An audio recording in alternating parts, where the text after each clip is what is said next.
Buongiorno a tutti e bentornati a Valgrande.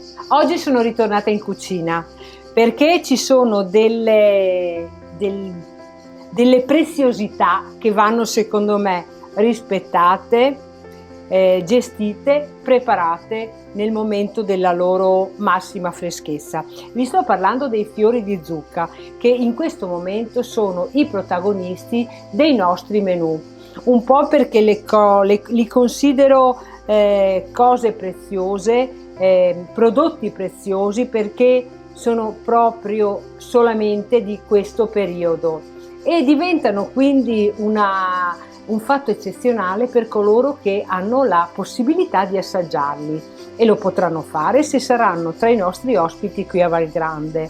Perché? Perché io preparo con i fiori di zucca, preparo dei timballi con ovviamente l'uso di formaggio, di uova, quindi di altri prodotti, oppure li utilizzo per condire i maltagliati preparati con le foglie di timo e saltati velocemente con le listarelle di fiori di zucca e il pomodoro fresco.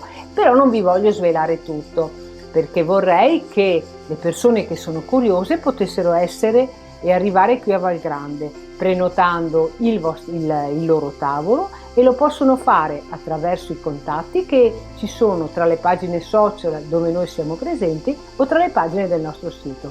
Per il momento io continuo con questa mia attività e vi auguro una buona settimana. Ciao!